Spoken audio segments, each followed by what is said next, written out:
Bismillah. Assalamualaikum warahmatullahi wabarakatuh.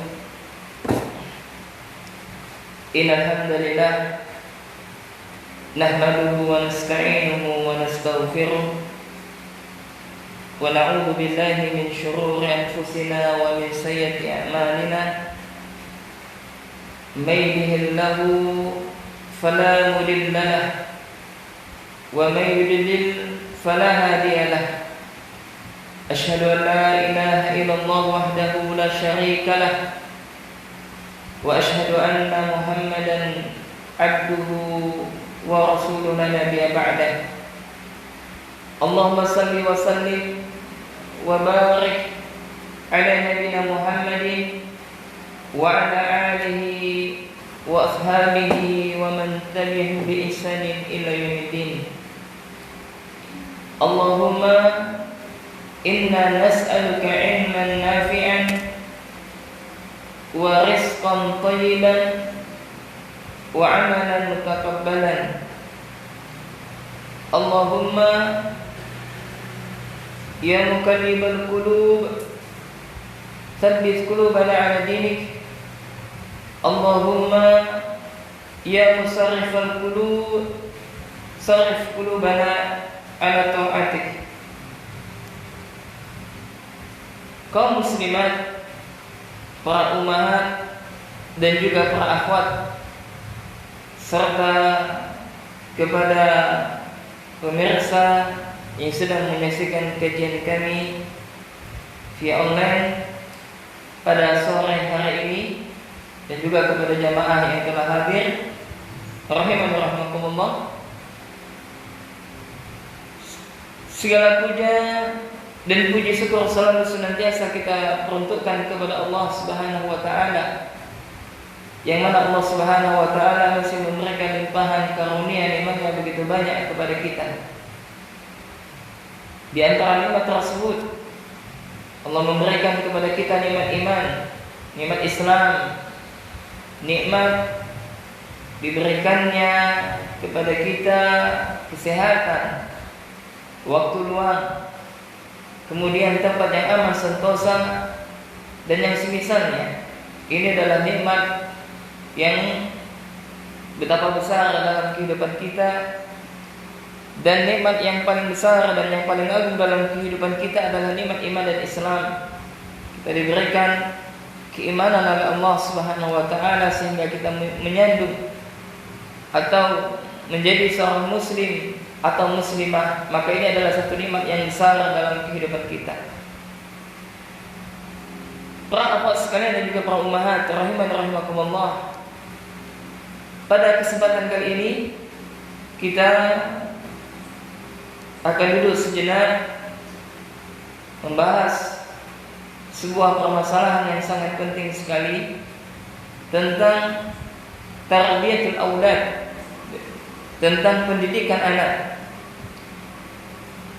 yang mana rujukan kita adalah kitab yang ditulis oleh Syekh Abdul Salam bin Sulaiman rahimahullah dengan buku beliau Tarbiyatul Auladi fi Daw'il Kitab wa Sunnah, yakni paduan dalam mendidik anak sesuai dengan Alkitab, yakni Al-Quran, dan juga Sunnah, yakni sesuai dengan yang diajarkan atau yang disampaikan oleh Rasulullah sallallahu alaihi wasallam.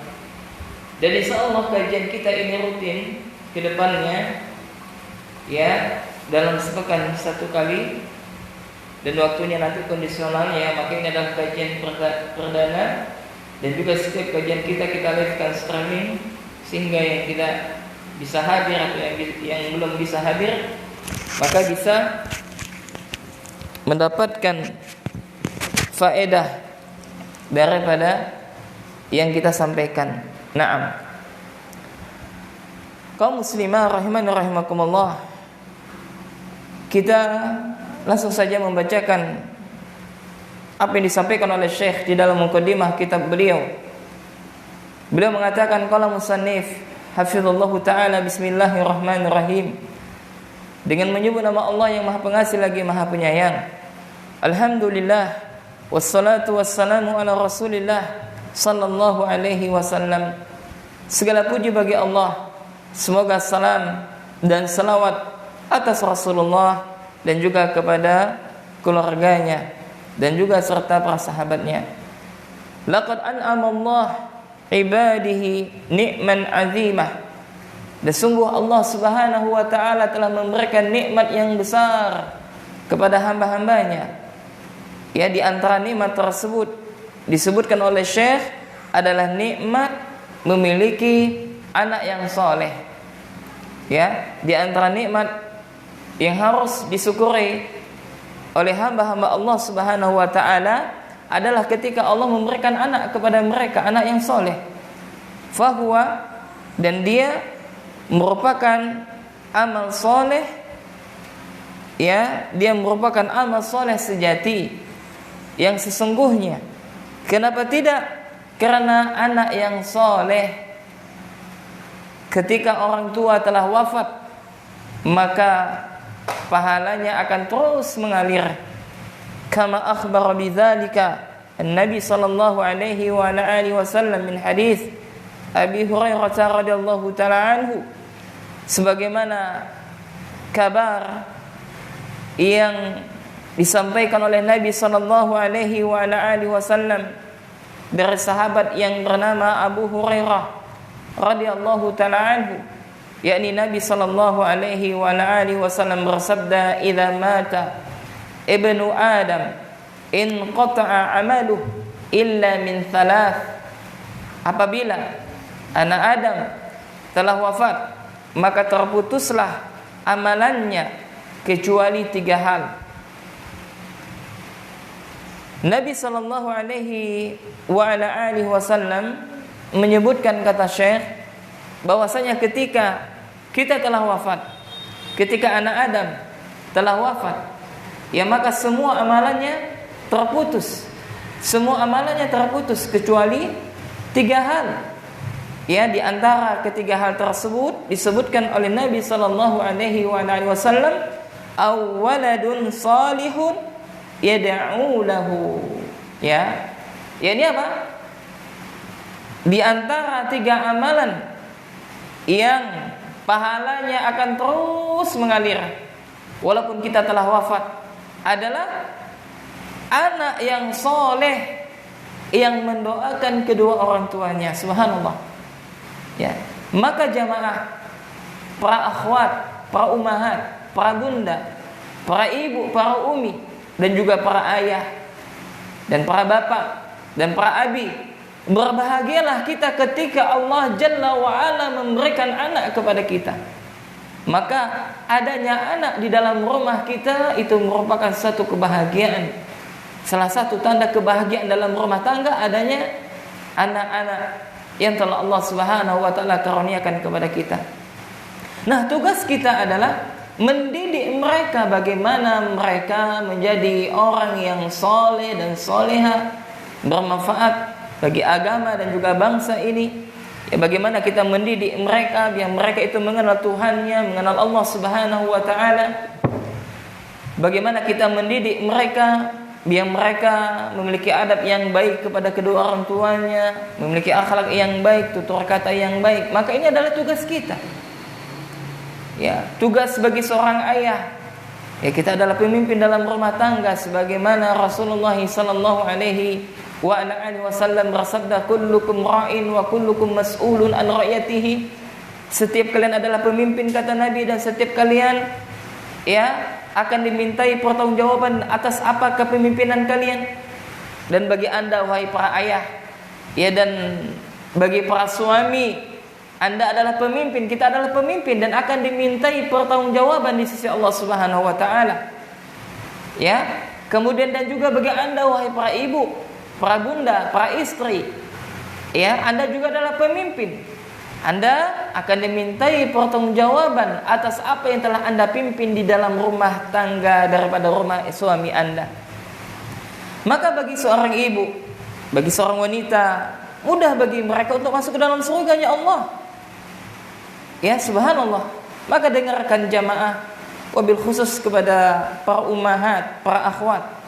Bagi Anda wahai saudari, wanita muslimah, bagi Anda sangat mudah masuk ke dalam surganya Allah Subhanahu wa taala. Mudah bagi wanita masuk ke dalam surganya Allah. Dalam sebuah hadis disebutkan, hadis ini diriwayatkan oleh al-Imam Ibnu Hibban dan hadis ini disahihkan oleh para ulama alul hadis, bahwasanya Rasulullah sallallahu alaihi wa alihi wasallam bersabda, "Idza shallatil mar'atu khamsaha."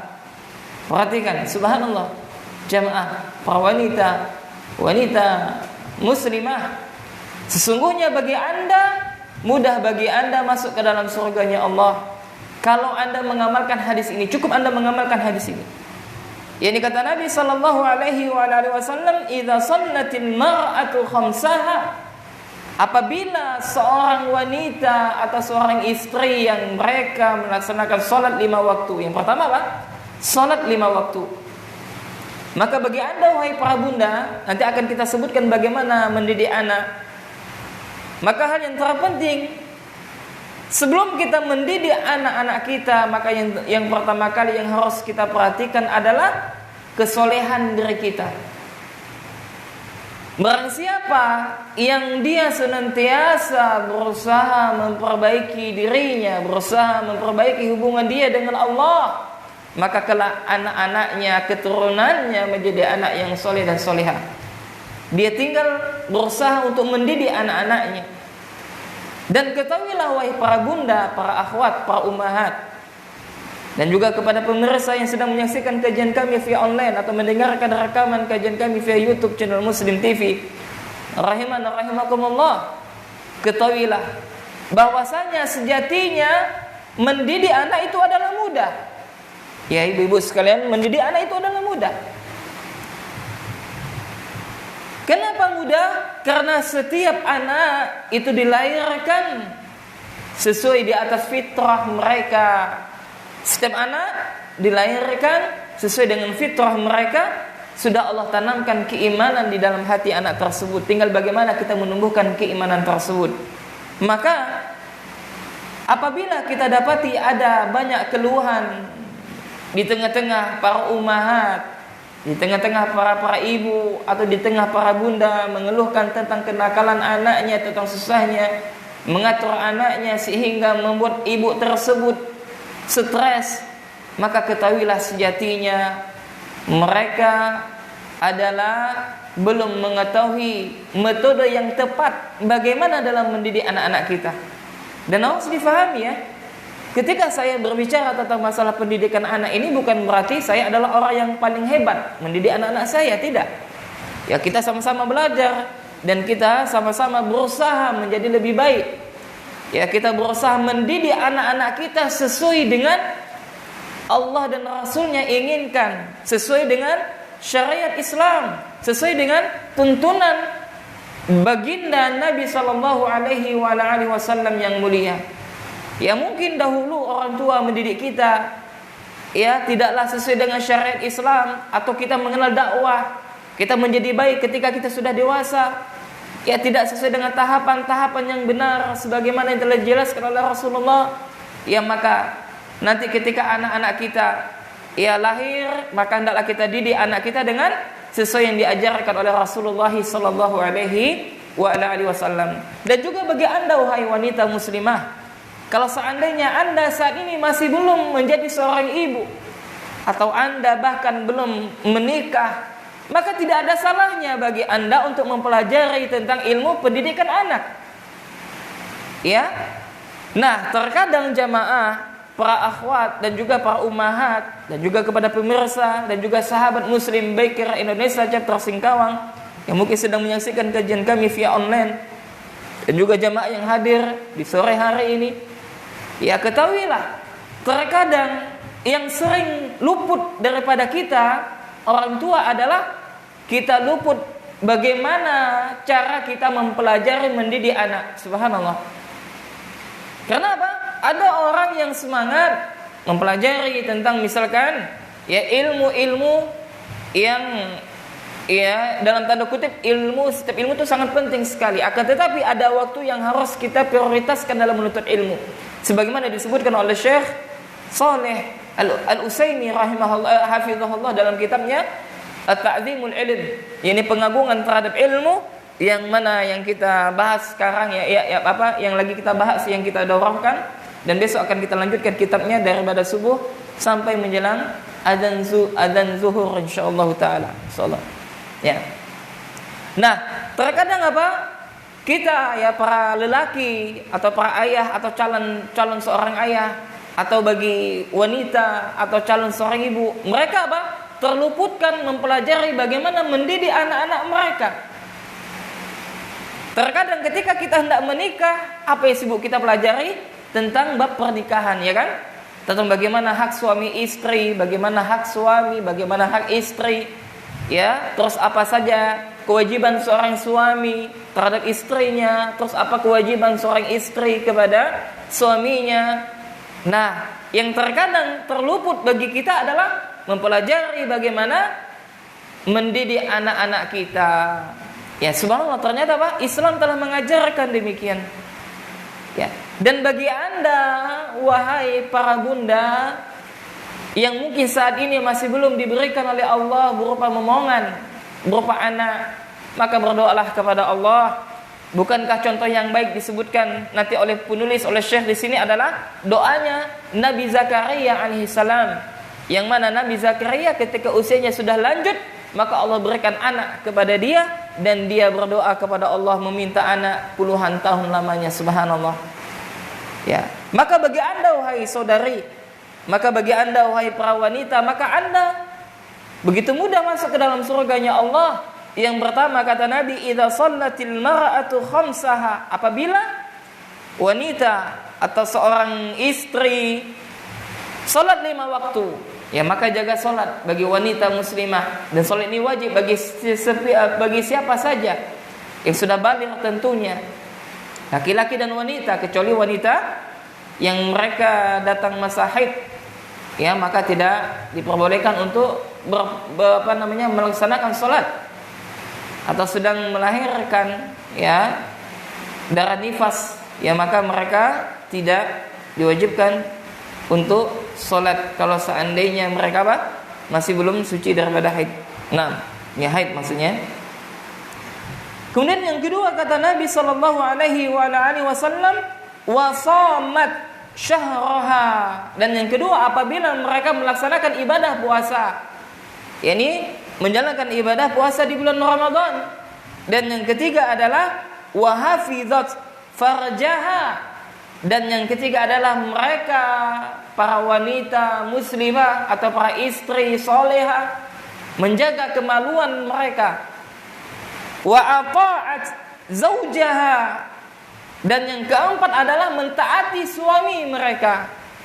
Ya maka ibu-ibu yang sudah menikah, maka wajib bagi para ibu-ibu sekalian untuk mentaati suaminya, ya yang mana dengan ketaatan dia kepada suaminya, ya menjadi sebab Allah kelak memasukkan dia ke dalam surganya Allah.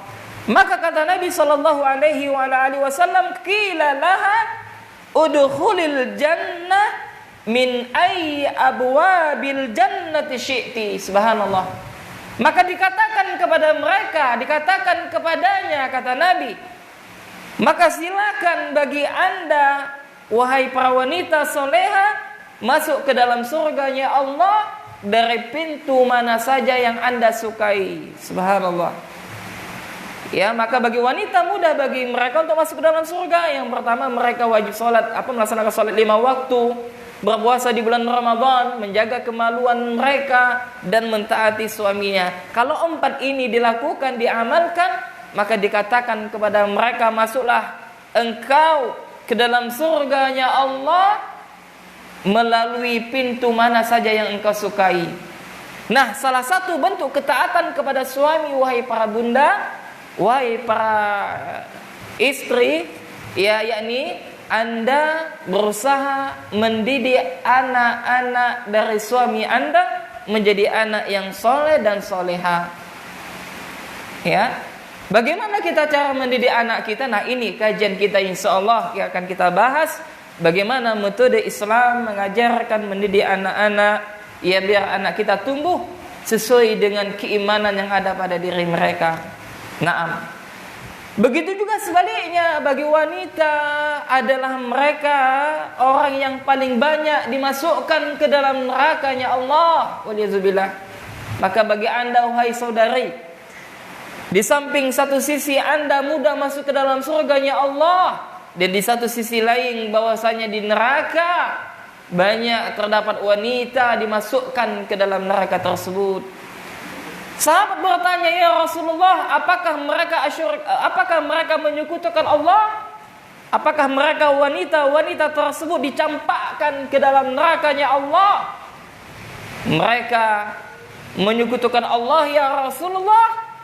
Maka Rasulullah menjawab, la, tidak.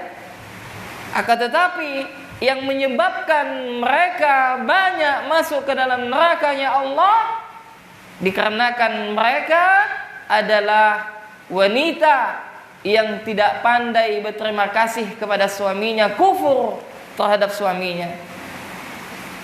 Ya, maka hati-hati para wanita ketika Anda memiliki suami.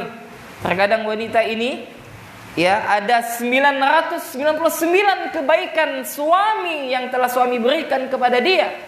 Hanya satu saja kesalahan, ya, yang dilakukan oleh suami, maka 999 kebaikan itu mereka lupakan, sedangkan satu keburukan itu selalu mereka ingat. Itulah karakter daripada wanita. Terkadang juga kesalahan itu, ya, dari mereka, ya, dari para wanita. Nah, itu merupakan daripada tipu daya syaitan, yang mana syaitan menghiasi sesuatu perbuatan yang tidak baik menjadi baik. Waliyazubillah. Maka para wanita solihah, hati-hatilah dalam bertindak, hati-hatilah dalam berkata dan yang semisalnya. Naam, kita kembali kepada pembahasan kita.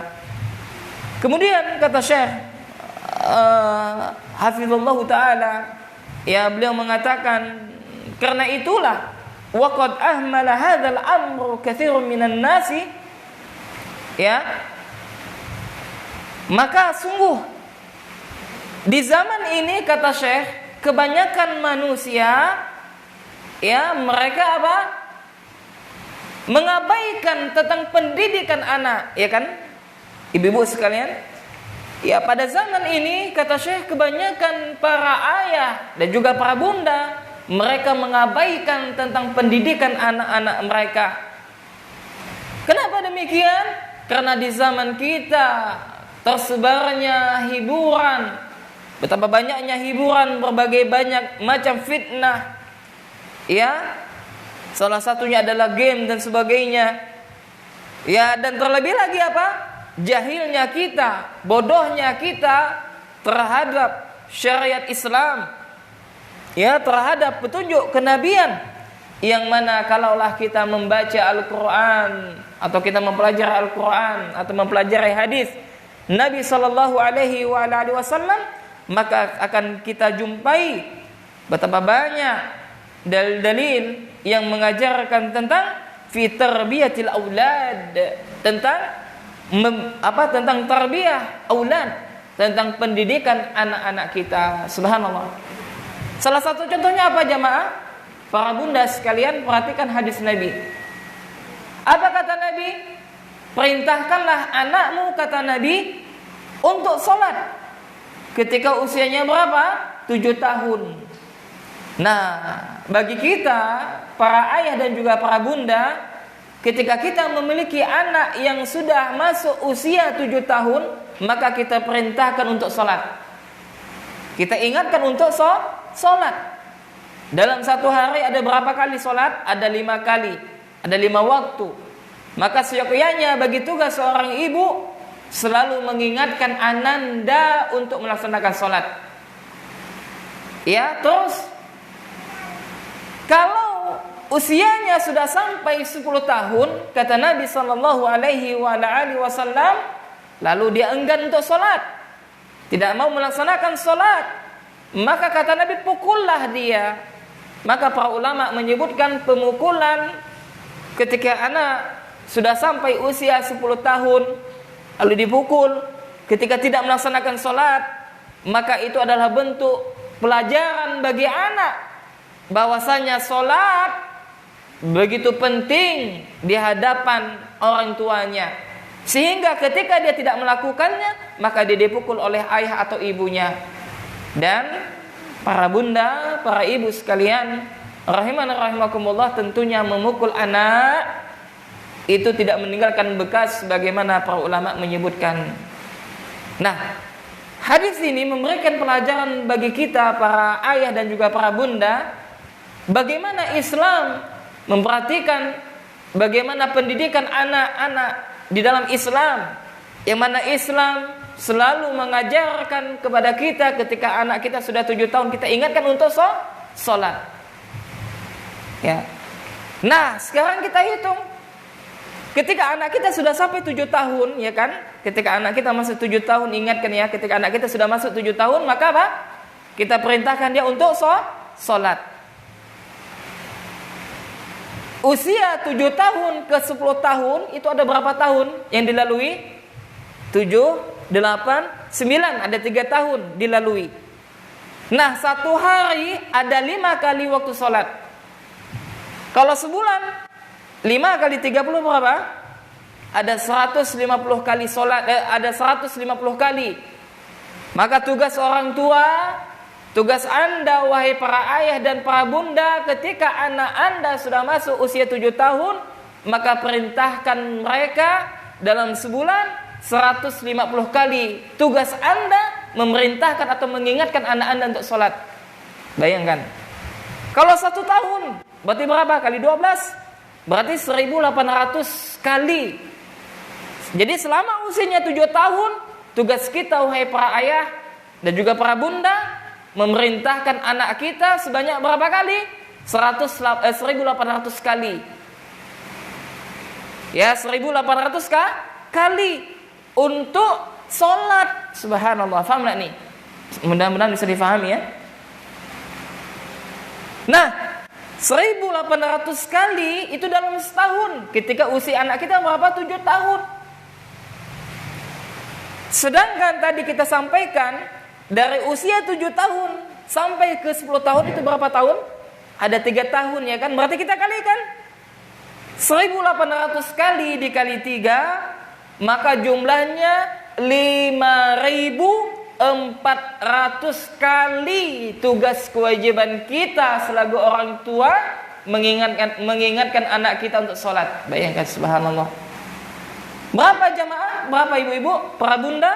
5400 kali tugas bagi ayah atau para bunda mengingatkan anaknya untuk sholat. Subhanallah. Kalau seandainya hadis ini kita amalkan, kita ajarkan kepada anak-anak kita, dan ketika anak kita masuk usia 11 tahun, insya Allah anak tersebut tidak perlu lagi kita suruh untuk sholat. Kenapa? Sudah terbiasa dia diingatkan sama ayahnya, diingatkan sama bundanya.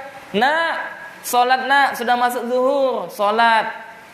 Asar nanti nak, sholat. Sudah masuk sholat. Sedangkan anaknya usianya berapa tadi? 7 tahun. Ya, kalau anak laki-laki maka tugas ayah diajak anak untuk ke masjid. Kalau anaknya wanita maka tugas para bunda ya untuk sholat diajak. Maka kalau kita punya anak kecil ya kan para bunda, kalau dia melihat uminya lagi sholat atau ayahnya lagi sholat, maka apa? Terkadang anak-anak ikut juga, subhanallah, melihat apa? Tingkah laku daripada orang tuanya. Subhanallah. Faham tak? Insyaallah mudah bisa difahami ya jamaah ya. Nah, jadi tugas kita bagi para ayah dan bagi para bunda, ketika kita memiliki anak, maka tugas kita untuk memerintahkan anak kita sholat itu sebanyak 5400 kali. Subhanallah. Nah, kalau seandainya di zaman ini kita melihat banyaknya para pemuda dan juga para pemudi mereka meninggalkan sholat, ya kan? Maka tidak boleh juga kita salahkan 100% kepada anaknya. Yang menjadi tanggung jawab mereka adalah kedua orang tua mereka. Mungkin kedua orang tua mereka tidak pernah mengingatkan mereka ketika usia mereka 7 sampai 10 tahun untuk sholat. Bahkan orang tuanya sendiri tidak sholat, waliyadzubillah summa na'udzubillah. Dan sholat itu adalah arkanul Islam, bunyal Islam, rukun Islam. Ya, sebagaimana Rasulullah sallallahu alaihi wa ala alihi wasallam bersabda, bunyal Islam ala khamsin, syahadatu an la ilaha illallah wa anna Muhammadar Rasulullah wa tuqimus shalah wa tu'tiyaz zakat wa tasum ramadhana wa tahujjal baita in istata'ta ilahi sabila. Ya, Islam dibangun dengan 5 pondasi. Yang pertama adalah mengucapkan 2 kalimat syahadat. Kedua adalah salat, ketiga adalah zakat, keempat adalah berpuasa di bulan Ramadan, dan yang kelima adalah menunaikan haji bagi yang mampu untuk melakukan perjalanan ke sana. Sebagaimana ketika kita hendak buat bangunan, kalau seandainya setiap bangunan itu tidak ada tiangnya, maka bangunan itu akan roboh, akan hancur. Demikian ya salat di dalam agama Islam, kalau ada orang yang tidak salat sedangkan dia muslim, maka para ulama ada yang mengatakan dia bisa kufur, bisa kafir kepada Allah. Ya, waliyazubillah. Ini tergantung ya bagaimana dia meyakini daripada hukum salat tersebut. Dan tentunya para ulama tidak memvonis setiap individual, akan tetapi secara umum. Naam. Ya, bisa difahami ya para ummahat, ibu-ibu sekalian. Ya subhanallah. Nah, itu baru satu hadis. Baru satu hadis kita pelajari tadi kan. Nabi memerintahkan, perintahlah anak kalian ketika sudah sampai 7 tahun untuk sholat. Ya, maka setiap hari terus kita ingatkan, nak sholat. Ketika waktu subuh kita bangunkan anak kita, walau usia 7 tahun, tidak apa-apa. Ya, kita biasakan bangun. Terkadang apa? Terkadang bagi para bunda kasihan. Aduh Ustaz, kesian Ustaz, anak-anak masih kecil Ustaz, baru 7 tahun. Ya subuh-subuh sudah disuruh bangun dan sebagainya. Ya, nah padahal Rasulullah mengajarkan bagi kita untuk apa? Untuk ya mendidik anak-anak kita dengan ya sebagaimana yang telah disampaikan oleh Rasulullah sallallahu alaihi wasallam. Naam. Nah, kemudian kata Syekh, ya maka ilmu dalam pendidikan anak itu adalah kewajiban bagi Anda wahai para ayah dan juga para bunda untuk mempelajarinya. Jangan pula misalkan para wanita sibuk mempelajari ilmu yang bukan berkaitan dengan agama mereka. Ya, atau misalkan dia sibuk mempelajari ilmu bahasa Arab misalkan, itu bagus. Ya, tidak dilarang untuk mempelajarinya, akan tetapi jangan juga kita lupakan apa? Mempelajari tentang ilmu pendidikan anak, karena ini adalah salah satu ilmu yang wajib bagi orang tua untuk mempelajarinya. Ya, naam. Nah, kemudian bapak-bapak dan ibu-ibu, ya para jamaah, ikhwan dan juga para akhwat rahimani rahimakumullah, dan juga kepada pemirsa ya yang sedang menyaksikan kajian kami via online pada sore hari ini, ya terkadang apa? Terkadang kita selaku orang tua merasa tidak pede, ya kan, mendidik anak-anak kita. Ya, salah satu pengalaman kami ketika di pondok pesantren, ya, banyak wali santri mengadukan kepada kami, Ustaz, tolong Ustaz, titip Ustaz anak kami Ustaz, kami ini jahil. Kami ini tidak bisa mendidik anak-anak kami. Nah, benar ataukah salah perkataan demikian? Maka jawabannya adalah bisa benar dan juga bisa salah. Benarnya kapan? Ketika orang tua tidak bisa mengajarkan kepada anak tentang ilmu-ilmu yang memiliki cabang-cabangnya yang lain. Ya. Nah, salahnya kapan? Salahnya ketika orang tua merasa tidak percaya diri dalam mendidik anak-anak mereka. Padahal ada satu kaidah ibu-ibu sekalian, dan harus kita ingat, ketika Allah memberikan anak kepada kita, yakinlah bahwasanya kita bisa mendidik anak kita. Ketika kita diberikan anak oleh Allah, yakinlah bahwasanya kita bisa mendidik anak-anak kita. Tinggal bagaimana lagi kita mempelajari ilmu yang berkaitan dengan pendidikan anak tersebut. Ya, maka nanti kita merucut kepada ilmu tentang fitrah, ya, tentang pendidikan anak, konsep pendidikan konsep fitrah, ya, pendidikan berbasis fitrah. Ya, bagaimana? Jadi nanti ibu-ibu sekalian dan juga jemaah, nanti kita akan membahas secara berfase-fase dalam pendidikan anak. Ya. Ketika anak kita usia 0 sampai 2 tahun itu ada fasenya, 2 sampai 6 tahun itu ada fasenya, 7 sampai 10 tahun itu ada fasenya, ya, kemudian 10 sampai 14 tahun itu ada fasenya. Nah, setiap itu nanti akan kita lalui bagaimana metodologi dalam pendidikan anak. Nah, nanti tinggal kita berusaha kita mempraktekannya, kita amalkan, dan juga terkadang berat, maka dilatih terus, dilatih.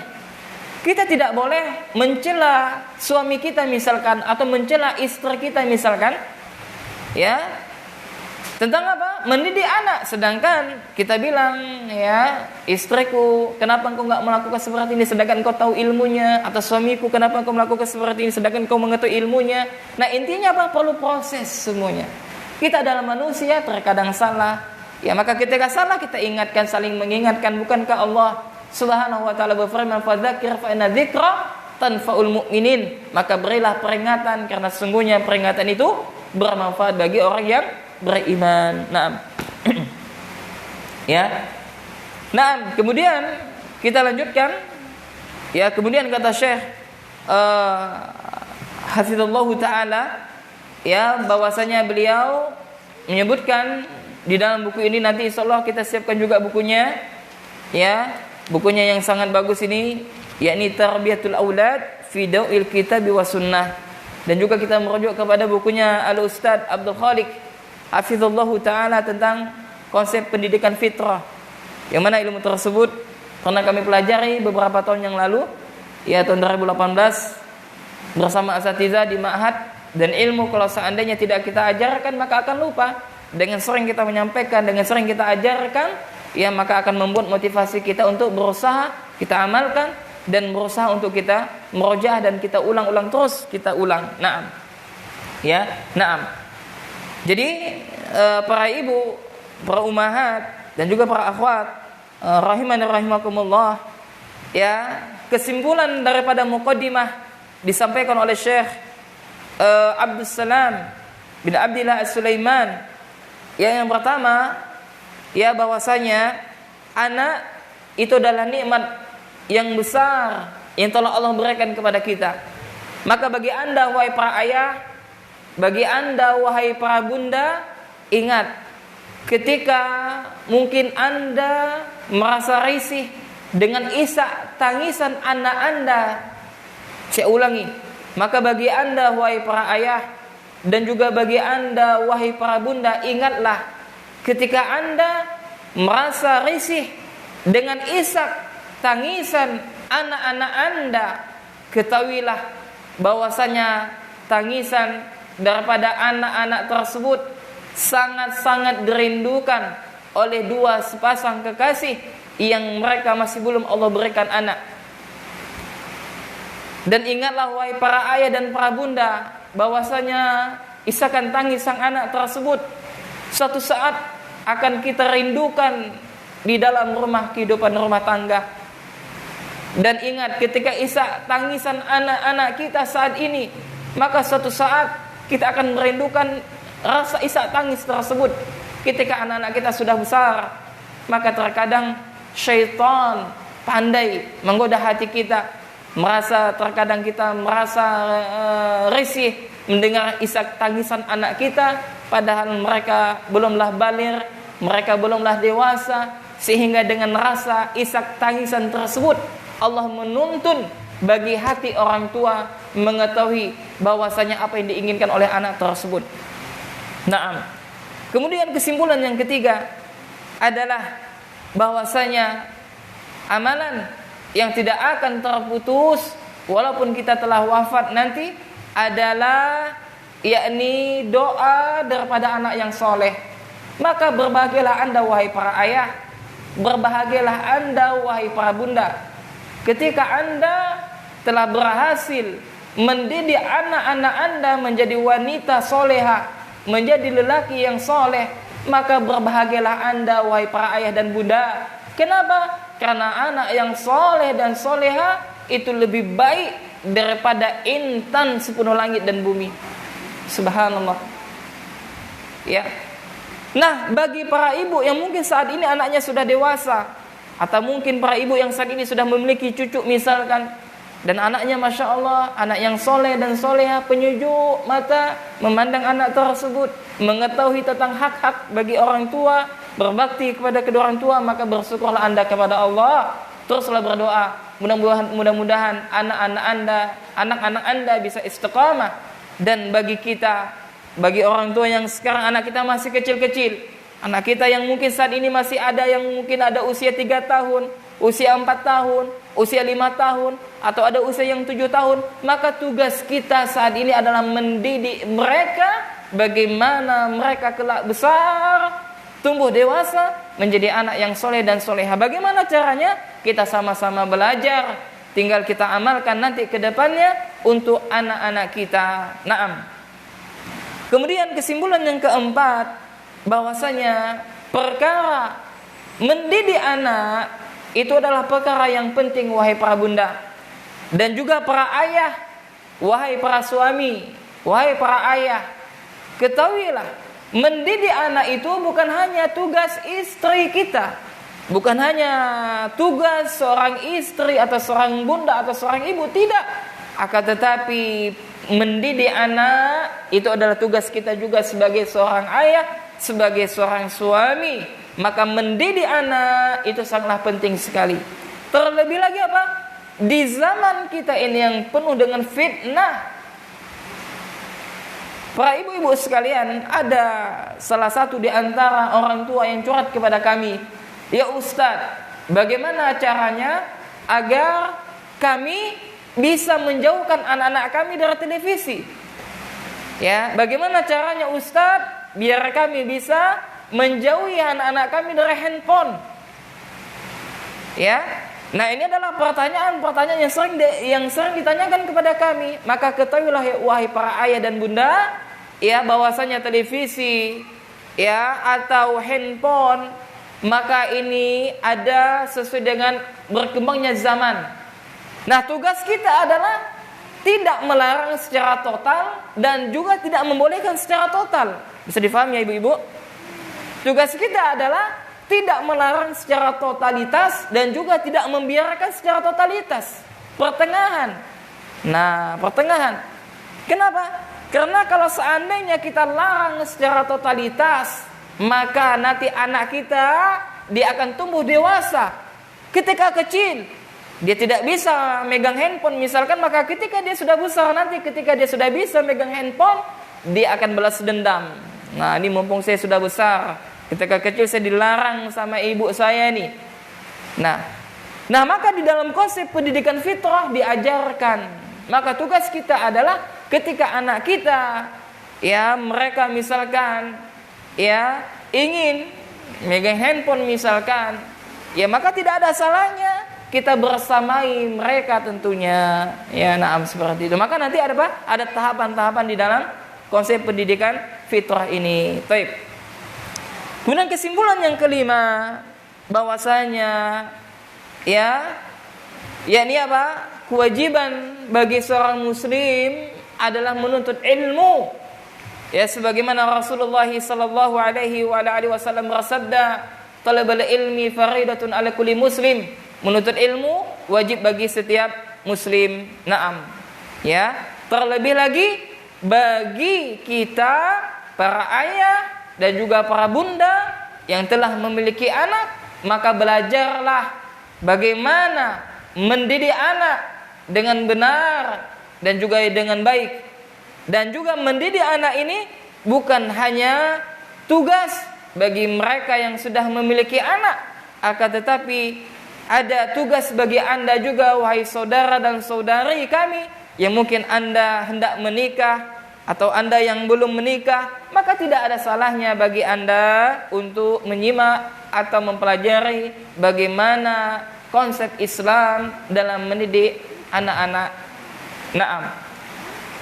Kemudian jamaah, para umahat, para ibu-ibu sekalian, dan juga kepada sahabat muslim Baker Indonesia chapter Singkawang yang sedang menyaksikan kajian kami mungkin, dan juga kepada ikhwan dan juga para akhwat yang sedang menyaksikan kajian kami via online, barakallahu fikum wa jazakumullahu khairan. Ya, dan bagi ibu-ibu yang hadir mungkin ada hal yang ingin ditanyakan, maka bisa via WA ya. Kalau ada yang ingin ditanyakan maka bisa via WA. Maka bisa dikirim nomor WA saya 0812 ya 53 52 63 52. Nah, kami ulangi ya, yang ingin bertanya maka bisa melalui via WA 0812 ya 0812 53 52 63 52. Nah, kami ulangi sekali lagi 0812 53 52 63 52. Nah, kemudian kita lanjutkan. Ya, jadi tadi beberapa poin yang kami sampaikan muqaddimah daripada Syekh Abdus Salam bin Abdullah As-Sulaiman dalam kitabnya Tarbiyatul Auladi fi Daw'il Kitabi wa Sunnah. Ya, ini apa? Paduan mendidik anak sesuai Al-Quran dan Sunnah. Nah, kemudian para umahat jamaah rahimani rahimakumullah, kita melanjutkan sedikit ya, kita akan melanjutkan sedikit. Syekh berkata hafizallahu taala, al-aulad ya, anak-anak merupakan nikmat dari Allah Subhanahu wa taala. Jadi anak adalah nikmat dan hibah dari Allah, wa hibbatun minhu, dan hibah dari Allah Subhanahu wa taala. Subhanallah. Jadi anak-anak itu adalah nikmat dan hibah ya, karunia dari Allah. Ya, maka kalau ibu-ibu tahu apa itu hibah? Hibah itu adalah orang yang memberi kepada kita tidak meminta imbalan. Bisa difahami ya? Beda kalau kita membeli barang ya kan? Misalkan kalau kita beli handphone kepada penjual, maka sang penjual tidak akan mau membeli penjual tidak akan mau memberikan barangnya kepada kita kecuali apa? Setelah adanya imbalan. Ya, adanya transaksi jual beli. Nah, beda dengan hibah. Kalau hibah adalah pemberian yang tak mengharapkan imbalan atau balasan. Nah, demikianlah Allah memberikan anak kepada kita, itu merupakan hibah dari Allah, karunia dari Allah, nikmat yang sangat luar biasa ketika kita memiliki anak. Maka bersyukurlah kita kepada Allah. Subhanallah. Maka perhatikan ya, Syekh membawakan dalil di dalam Al-Qur'an surah Asy-Syura. Ya, dalam Al-Qur'an surah Asy-Syura ayat 49 sampai ayat 50. Ya, ini apa? Allah Subhanahu wa taala berfirman, "Lillahi mulkus samawati wal ardi." Milik Allah lah kerajaan langit dan bumi. Yakhluqu ma yasha'u. Ya, dan dialah Allah yang telah menciptakan apa-apa yang Allah kehendaki. Yahabu liman yasha'u inathan wa yahabu liman yasha'u dzukur. Dan dialah Allah Subhanahu wa taala memberikan anak-anak wanita atau anak-anak perempuan kepada siapa yang dia kehendaki, dan dialah Allah yang memberikan anak-anak laki-laki kepada siapa yang dia kehendaki. Au yuzawwijuhum dzukrana wa inatha, dan dialah Allah Subhanahu wa taala, ya, dan dialah Allah yang telah menjadikan mandul, ya, mandul maksudnya adalah yakni yang tidak dikaruniai anak, ya, wa yaj'alu may yasha'u aqima. Aqima itu adalah, dan dialah Allah yang telah menjadikan siapa saja yang Allah kehendaki aqima, yakni yang mandul tadi, yang tidak bisa atau yang tidak diberikan anak. Innahu alimun qadir, sesungguhnya dialah Allah yang maha mengetahui lagi maha kuasa. Naam. Subhanallah jamaah, para ibu-ibu sekalian dan juga para ayah dan bunda yang sedang menyaksikan kajian kami di sore hari ini, di dalam Al-Quran surat ini Allah menjelaskan kepada kita yang pertama bahwasanya dialah Allah yang maha kuasa, dialah Allah yang telah menciptakan langit dan bumi, dan dialah Allah yang telah menciptakan apa-apa yang Allah kehendaki.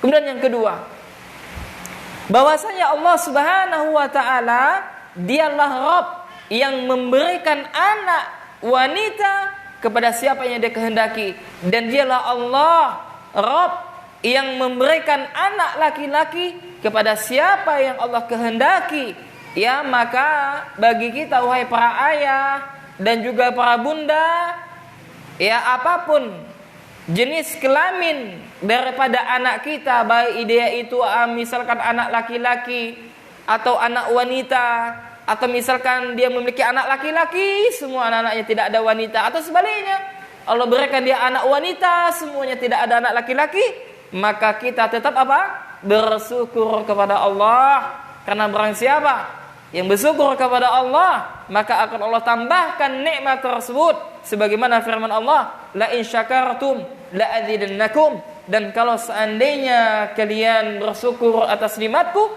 maka akan aku tambahkan nikmat tersebut. Dan Allah lah yang berkehendak semuanya. Ya. Kemudian yang keempat, di dalam ayat ini menjelaskan bahwasanya Allah menyebutkan dialah Allah yang telah menjadikan apa? Aqima. Aqima ini adalah mereka yang mandul, yang tidak bisa, ya, tidak bisa melalui ikhtiar, ya, dengan anak tersebut, ya, karena ada orang yang mandul yang tidak bisa beranak. Maka ini semuanya apa? Merupakan kekuasaan Allah, merupakan kehendak Allah Jalla wa ala. Ya, na'am. Innahu alimun qadir, sesungguhnya dialah Allah yang maha mengetahui dan maha kuasa. Dialah Allah maha kuasa segala sesuatu. Na'am. Kemudian jemaah kaum muslimin dan muslimat, pemirsa yang sedang menyaksikan kajian kami, dan juga para ummahat, para ibu-ibu, atau juga para akhwat yang hadir, ya, maka kita selesaikan sedikit lagi, kurang lebih 11 menit lagi. Masya Allah, waktu tidak terasa begitu cepat, rasanya 1 jam. Maka kita dengarkan apa kata Imam Ibnu Atiyah berkata dalam tafsirnya. Beliau mengatakan, yakni apa? Allah Subhanahu wa taala bada subhanahu, yakni Allah Subhanahu wa taala mendahului, yakni apa? Penyebutan wanita, anak wanita dulu, ya, sebagai apa? Sebagai bentuk pemuliaan bagi mereka. Faham tak ibu-ibu? Ya, Al-Imam Ibnu Atiyah di dalam tafsirnya menyebutkan di dalam ayat ini bahwasanya Allah menyebutkan anak wanita terlebih dahulu ketimbang anak laki-laki, ya kan? Yahabu liman yasha'u inathan wa yahabu liman yasha'u dzukur. Nah, di dalam ayat ini Allah sebutkan dialah Allah yang telah dialah Allah yang telah memberikan anak wanita kepada siapa yang dia kehendaki, dan dialah Allah yang telah memberikan anak laki-laki kepada siapa yang dia kehendaki. Maka kata Abu Atiyah, ini menunjukkan tentang Allah memuliakan wanita. Ya, Allah apa? Memuliakan wanita. Nah, tujuannya adalah agar kita bagi para ayah atau para bunda untuk senantiasa memperhatikan anak wanita kita. Dan juga nasihat bagi kita wahai para suami dan juga para ayah untuk bersikap baik kepada wanita. Nah, ya, untuk bersikap baik kepada wanita. Nah, ya. Kemudian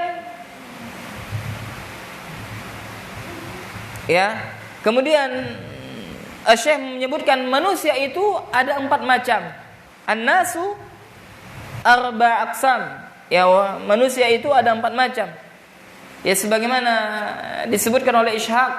Ya, disebutkan oleh Ishaq bin Bishr berkata, ayat ini, ya, ayat yang kita baca tadi, lillahi mulkus samawati wal ardi ila akhiril ayah. Ya, kata Ishaq bin Bishr, ayat ini diturunkan nazalat hazil ayah fil anbiya. Ya, ayat ini diturunkan berkenaan dengan para nabi. Ya, berkenaan dengan para nabi. Ya, kemudian disebutkan yang pertama, ya, yakni yang Nabi Lut alaihi salam. Ya, Nabi Lut Abul Banat. Ya, dia adalah bapak dari anak-anak perempuan. Ya. Nabi Lut dia adalah bapak dari anak-anak perempuan. Akan tetapi Nabi Lut tidak dikaruniai anak laki-laki. Ya, Nabi Lut anaknya perempuan semuanya. Tapi anak laki-laki itu tidak ada. Kemudian yang kedua, wa Ibrahim alaihi salam abul aulad. Ya, dia adalah bapak daripada laki-laki. Nah, Nabi Ibrahim bapak dari laki-laki. Akan tetapi dia tidak dikaruniai anak wanita. Ya, paham tak ibu-ibu? Paham ya? Nah, ayat yang kita baca tadi, ya, berdasarkan tersebut maka manusia terbagi menjadi 4 macam. Yang pertama, yakni mereka yang memiliki anak wanita semuanya, tapi tidak dimiliki, tetapi dia tidak memiliki anak laki-laki. Seperti siapa? Nabi Lut alaihi salam. Anaknya wanita semuanya. Akan tetapi dia tidak diberikan anak laki-laki. Kemudian Nabi Ibrahim alaihi salam yang dia memiliki anak laki-laki, akan tetapi dia tidak memiliki anak wanita. Kemudian yang ketiga, wa Muhammad sallallahu alaihi wasallam, yang mana nabi kita bapak dari anak laki-laki dan juga anak wanita. Ya. Nah, kalau nabi kita apa? Bapak dari anak laki-laki dan juga dari perempuan.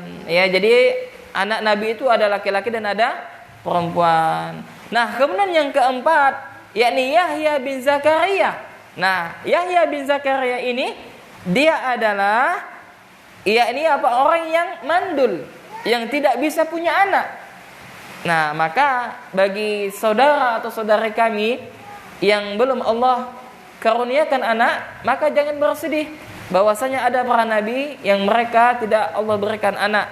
Salah satu di antaranya adalah Nabi Yahya bin Zakaria. Dia adalah lelaki yang tidak bisa memiliki anak. Naam. Adapun ayat yang mengatakan au yuzawwijuhum dzukranan wa inasa, atau dialah Allah yang menganugerahkan jenis laki-laki dan perempuan, yakni terkumpul antara anak laki-laki dan anak wanita. Maka intinya adalah, kesimpulannya adalah yang pertama, bahwasanya anak itu adalah nikmat dari Allah. Kemudian yang kedua, anak yang telah Allah berikan kepada kita, kepada para ayah dan juga kepada para bunda, itu adalah hibah dari Allah, karunia dari Allah, yang Allah tidak minta balasan daripada apa? Ketika Allah memberikan anak kepada seseorang. Ya. Kemudian yang ketiga, bahwasanya manusia itu ada yang Allah berikan anak wanita, akan tetapi tidak Allah berikan anak laki-laki. Ini seperti Nabi Lut alaihi salam. Dan kelompok yang kedua, ada Allah berikan anak laki-laki, akan tetapi tidak Allah berikan anak wanita. Ini yang dialami oleh siapa? Nabi Ibrahim alaihissalam. Ya, dan juga yang ketiga, ada Allah yang memberikan anak laki-laki dan juga anak wanita. Ini berlaku kepada Nabi kita yang mulia Muhammad sallallahu alaihi wa ala alihi wasallam. Dan golongan yang keempat atau macam yang keempat, ada orang yang Allah tidak berikan anak sama sekali, yang tidak bisa punya anak, seperti Nabi Yahya bin Zakaria. Naam. Ya, jamaah kaum muslimah, ibu-ibu dan juga para akhwat, dan juga kepada ikhwat sekalian atau para akhwat sekalian sedang menyaksikan kajian kami via online. Ya barakallahu fikum. Ya maka demikian ya kajian kita pada pertemuan yang pertama ini. Ya maka sedikit informasi kami sampaikan kepada ibu-ibu. Ya nanti insyaallah kajian kita rutin, kita mulai nanti bulan Juli. Ya insyaallah bulan Juli, dan kita rutin setiap sepekan sekali. Ya, dan kita membahas tentang konsep pendidikan fitrah, bagaimana mendidik anak sesuai dengan fitrah anak tersebut. Ya maka bagi ibu-ibu yang memiliki anak usia 0 sampai 7 tahun, maka kesempatan ya belum terlambat dalam mendidik anak. Ya, atau yang bagi Anda yang belum menikah atau yang hendak menikah, maka kesempatan ya berbekal ilmu sebelum memiliki anak, sebagaimana dikatakan oleh Al-Imam Bukhari, sebagaimana dinukilkan oleh Syekh Muhammad bin Abdul Wahab dalam kitabnya Salah Satu Usul, al-ilmu qabla al-qauli wal amal. Ya. Dan bagi ibu-ibu misalkan yang punya anak lalu imannya tidak tumbuh, yaitu ada juga pendidikannya. Nanti kita bahas tentang apa? Pembahasan tentang ada pembahasan tentang recovery, ya, perbaikan akhlak, perbaikan karakter. Ya, recovery nanti insyaallah juga kita bahas. Nah, bagi Anda yang sudah memiliki anak yang sudah baligh misalkan, tetapi tidak taat kepada Allah, nah nanti ada konsep juga pendidikannya, dan ada juga bukunya tentang recovery, yakni perbaikan karakter. Nanti ada beberapa kiat-kiat yang mudah-mudahan bisa kita sampaikan, dan mudah-mudahan setiap program kita berjalan dengan baik, ya, terutama tentang pendidikan anak ini. Ya, kenapa saya ingin menyampaikannya?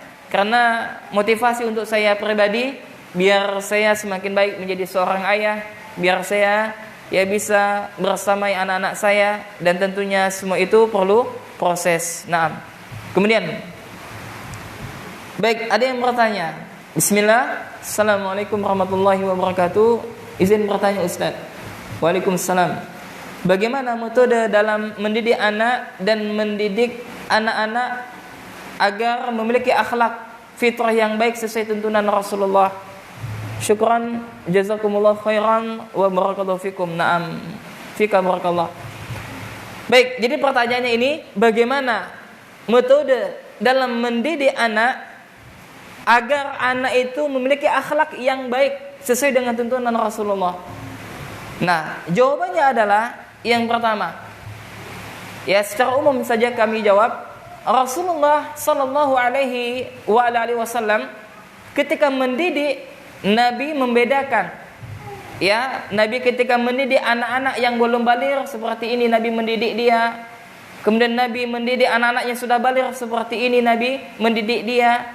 Kemudian bagaimana Nabi mendidik orang Arab Badui yang masuk masjid kencing. Itu kan pendidikan yang diberikan. Apa kata Nabi? Biarkan dia kencing sampaikan dia selesai. Sedangkan para sahabat hendak memukul Arab Badui tersebut. Ini adalah pendidikan. Bagaimana apa? Nabi mendidik orang yang tidak tahu. Kemudian bagaimana Nabi mendidik para sahabat yang memiliki keimanan yang sudah kuat. Seperti siapa? Salah satu di antara sahabat yang tidak pergi perang apa namanya? Lupa saya. Perang Tabuk kalau tidak salah. Yang dihajar oleh Nabi, yang dihajar. Yakni Nabi tidak mau berbicara sama dia sampai Allah menerima taubat sahabat tersebut. Nah, maka di dalam pendidikan ini ada waktu kita lemah lembut dan ada waktu kita keras. Maka kita lihat siapa yang kita didik tersebut. Nah, ibu-ibu saya mau nanya, anak kita itu siapa? Nah, ibu-ibu mau jawab enggak? Anak kita itu siapa anak kita? Anak kita adalah manusia. Manusia punya hati, punya perasaan. Ya, jadi anak kita itu bukan robot. Kita didik seperti mendidik robot. Bagaimana mendidik robot? Semuanya disetel. Ya kan? Nah, demikian yang berlaku di pondok-pondok pesantren. Tapi tidak semuanya. Ya, dan anak kita itu bukan hewan. Kita paksa, bukan seperti itu. Anak kita adalah manusia yang mereka lahir sesuai dengan fitrahnya, memiliki perasaan, memiliki hati. Nah, dan ingat wahai para ayah dan bunda, jangan sekali-kali kita membanding-bandingkan anak kita. Terlebih kalau anak kita sudah baligh, sering kita banding-bandingkan, terluka hatinya. Saya ada santriwati, ada santri atau santriwati saya. Dia sering curhat sama saya, Ustaz. Saya ini sebenarnya saya nggak nakal, Ustaz. Kenapa saya nakal, Ustaz? Karena saya di rumah Ustaz sering dibanding-bandingkan dengan abang saya atau dengan kakak saya, Ustaz. Allah musta'an. Dan juga saya pernah ngisi di kajian di Saung Al-Quran tentang pendidikan anak. Setelah saya menyampaikan ini, ternyata di pojok masjid ada anak yang sedang menangis. Ternyata apa yang kita sampaikan itu benar. Akhirnya ibunya paham dan akhirnya subhanallah mereka berpelukan. Ibunya minta maaf sama anaknya. Terkadang juga kita orang tua memiliki ego yang kuat. Kalau kita salah, kita tidak pernah minta maaf sama anak kita. Padahal dengan kita meminta maaf kepada anak kita, wahai para ayah dan bunda, itu adalah pendidikan juga bagi anak. Nah, kembali dengan pertanyaan ini, ya nanti ada metode-metodenya ya yang akan kita sampaikan insyaallah secara berkelanjutan nanti. Ya, Nah, contoh misalkan ya dulu para sahabat sebelum mereka menghafal Al-Quran, yang diajarkan oleh Nabi apa? Tentang keimanan mereka dulu. Ya, bukan menghafal Al-Quran dulu, tentang keimanan. Maka ketika mereka sudah menghafal Al-Quran, sudah mempelajari Al-Quran, maka keimanan mereka semakin naik dan semakin bertambah. Ya, maka nanti ada proses ya, demikian. Ya, mudah-mudahan bisa difahami ya yang dapat kami sampaikannya kepada yang bertanya tadi. Barakallahu fiki. Kemudian, Assalamualaikum Ustaz. Waalaikumsalam. Ustaz, bagaimana cara marah atau menegur anak tapi tidak menyakiti anak, tidak menyakiti hati anak? Nah, ini bagaimana marah atau menegur anak tapi tidak menyakiti hati anak? Kapan orang tua boleh marah dan membentak anak? Pertama jawabannya. Sekarang ibu-ibu kita ini sering melarang anak kita, ya kan? Contohnya juga terkadang saya demikian, maka saya bilang kita perlu proses. Misalkan anak kita mau minjam HP, ya, kadang kita marah. Nah, seharusnya tidak usah marah dulu, kita lakukan apa? Kita kasih solusi. Kita cari solusi. Apa solusinya? Biar dia tidak main HP, maka diajak jalan-jalan. Ya, ajak jalan-jalan. Ya, ayo kita jalan-jalan hilang biasanya. Atau kita ajak jajan. Maka ketika kita melarang sesuatu, maka harus ada solusi. Perhatikan ini jamaah. Ketika kita melarang sesuatu, kita harus ada solusi. Seperti Allah mengatakan, wala taqrabu zina, kata Allah. Jangan engkau dekati zina. Apa solusinya? Menikah. Ya kan? Allah melarang kita untuk berzina, maka Allah kasih solusi untuk menikah. Karena dengan menikah semua yang haram menjadi halal, subhanallah, bahkan mendapatkan pahala. Nah, apa? Solusi. Maka dalam pendidikan, maka harus ada juga solusi. Ya. Kemudian, ya ketika Allah mengharamkan riba, ada solusinya. Apa solusinya? Jual beli. Ya, dalam ayat sangat jelas Allah mengharamkan riba dan Allah menghalalkan jual beli.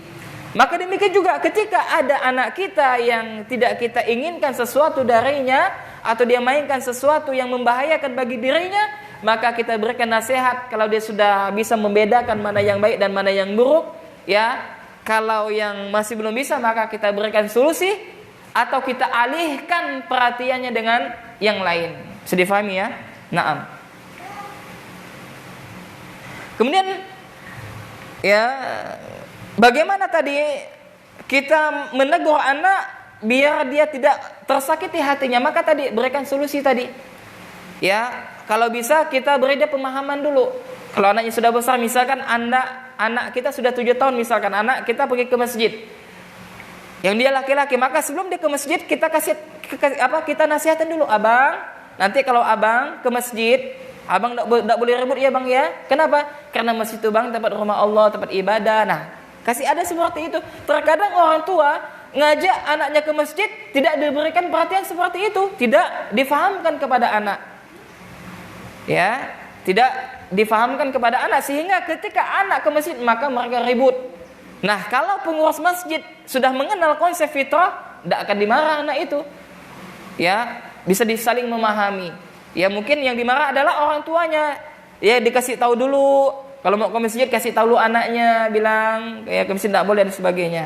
Ya, seperti itu. Nah, kemudian kapan orang tua boleh marah dan membentak anak? Pertama, orang tua marah ketika anak tersebut melanggar syariat Islam misalkan. Kalau dia sudah baligh, boleh marah karena Allah.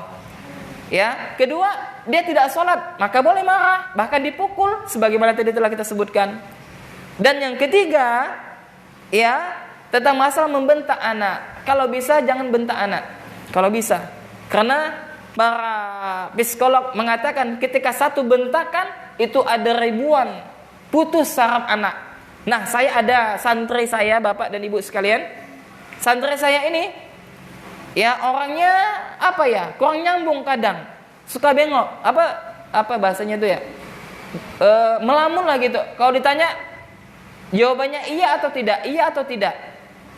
Akhirnya apa? Saya tanya ibunya, Bu, kenapa anak ibu seperti ini? Mohon maaf Ustadz, kami yang salah Ustadz. Karena anak kami Ustadz, kami didik dengan kekerasan Ustadz. Kami bentak, kami pukul sampai anaknya seperti itu. Waliyahzubillah. Ya, maka sebaiknya jangan membentak anak, hindari kalau bisa. Memang ada karakter ayah yang keras, ibu yang keras, maka berusaha kita belajar agama. Dengan mempelajari agama itulah hati kita akan berusaha untuk menjadi lembut. Dan tentunya perlu proses, tidak mudah. Ya, seperti mudahnya membalikkan telapak tangan kita. Wallahu a'lam bishawab. Kemudian, bismillah Ustaz. Bagaimana caranya bersabar dalam mendidik dan mengasuh anak? Nah, bagaimana caranya biar kita bersabar? Pertama, ya, tumbuhkan dalam sifat kita bahwasanya dalam Islam tidak ada anak yang nakal. Nah, diperhatikan ini ibu-ibu sekalian. Dalam konsep fitrah tidak ada anak yang nakal itu. Setiap anak itu baik. Lantas kenapa kita lihat kok ada anak yang nakal? Sebenarnya bukan dia yang nakal. Apa sebabnya? Banyak sebab. Mungkin karena kesalahan orang tuanya mendidik anaknya, atau dia belum ketemu pada jati dirinya, atau mungkin pergaulannya yang keliru. Sejatinya setiap anak itu baik. Itu yang pertama. Kemudian yang kedua, dan ingat, kalau anak belum baligh, kalau misalkan ada anak yang suka ganggu temannya, itu adalah potensi kebaikan bagi dia. Mungkin nanti kedepannya dia bisa menjadi pemimpin. Ya, kan ada anak seperti itu ya. Atau mungkin nanti ada anak yang suka membongkar rumah tangga ibunya misalkan, barang-barang. Kan ada anak seperti itu. Nah, itu adalah potensi kebaikan bagi anak. Berarti anaknya adalah anak yang aktif. Ya. Nah, ketika kita mengetahui seperti ini, ketika ada anak kita mengganggu mengganggu pakaian yang telah kita lipat jadi rusak lagi, maka kita akan berusaha tidak marah. Ini kan namanya anak-anak, mudah-mudahan dengan ini ada potensinya nanti yang mungkin ya suatu saat akan kita ketahui seperti apa. Nah, dalam konsep fitrah diajarkan semua itu. Ya. Nah, bagi Anda yang mungkin saat ini menjadi pengasuh sebuah asrama dalam pondok pesantren, ya, maka cara bersabar ya tadi, ya, kita meyakini bahwasanya setiap anak itu adalah baik. Intinya baik. Saya ada santri, dia aktif, maka setelah kita kenal konsep fitrah, kita nggak pernah lagi bilang santri itu nakal, tidak pernah.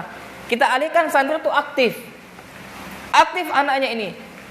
Nah, setelah kita dapat titik permasalahan, ternyata ada sebabnya. Apa sebabnya? Masalah faktor rumah tangga. Ya, ternyata anak ini jauh dari orang tuanya dan orang tuanya tidak pernah mengasihi sang anak ini. Sehingga apa? Anaknya mencari perhatian sama ustadznya. Nah, banyak sebab. Ya. Nah, yang kedua, cara biar kita bersabar adalah kita mengetahui keutamaan sabar. Ya, bahwasanya ingat, ketika kita mendidik anak kita atau mendidik anak orang, itu merupakan karunia dari Allah. Kenapa? Karena apa yang kita lakukan adalah medan dakwah di jalan Allah Subhanahu wa taala. Kalau seandainya anak tersebut kita didik dan dia menjadi anak yang soleh dan soleha, subhanallah, wahai para ustazah dan juga wahai para ustaz, setiap kebaikan yang dia lakukan pahalanya terus mengalir kepada kita walaupun dia bukan anak kita. Terlebih lagi anak kita. Naam. Ya, demikian tadi beberapa poin. Nanti insya Allah setiap pertanyaan ini nanti akan dijawab pada setiap pembahasan-pembahasan yang akan kita sampaikan. Nah, demikian yang dapat kami sampaikan. Mohon maaf lewat daripada 10 menit. Dan insya Allah nanti kita ketemu lagi pada bulan Juli insya Allah. Ya, nanti akan kami sampaikan ya berkaitan dengan kelanjutan daripada kajian paduan mendidik anak sesuai dengan sunnah atau konsep pendidikan fitrah ini. Mudah-mudahan yang sedikit ini bermanfaat bagi saya pribadi, ya, karena saya adalah sosok seorang ayah dari 2 orang putri saya, ya, dan juga mudah-mudahan para ummahat yang hadir saat ini dan juga para akhwat yang hadir bisa memahami apa yang saya sampaikan dan bisa kita amalkan sama-sama. Dan juga kepada sahabat muslim baik Indonesia chapter Singkawang yang mungkin sedang menyaksikan kajian kami, mudah-mudahan bermanfaat. Dan juga bagi ikhwan dan juga para akhwat yang menyaksikan kajian kami, Masya Allah, dari awal sampai akhir, yang mudah-mudahan bermanfaat dan bisa difahami. Yang benar tentunya datangnya dari Allah Subhanahu wa taala, yang salah tentunya datangnya dari saya dan dari syaitan. Nah, bagi ummahat atau bagi ibu-ibu atau akhwat yang ingin mengikuti daurah kami besok, ya insyaallah kita melanjutkan daurah kitab Khulasah Ta'zimi al-Ilmi daripada subuh sampai adzan zuhur insyaallah sampai siang. Ya, ada 3 sesi kita buat. Nah, maka ibu-ibu mungkin yang ingin ikut, pembahasan juga sangat bagus, ya bisa pagi atau sekitar jam sesinya itu daripada subuh, sesi pertama sampai jam 7 pagi, lanjut sesi kedua jam 8 sampai jam 10.20 jam 10, sesi ketiga jam 10.20 sampai azan zuhur insyaallah. Nah, demikian mudah-mudahan bermanfaat. Kita tutup dengan doa kafaratul majelis. Subhanakallahumma wa bihamdika asyhadu an la ilaha illa anta astaghfiruka wa atubu ilaik. Assalamualaikum warahmatullahi wabarakatuh.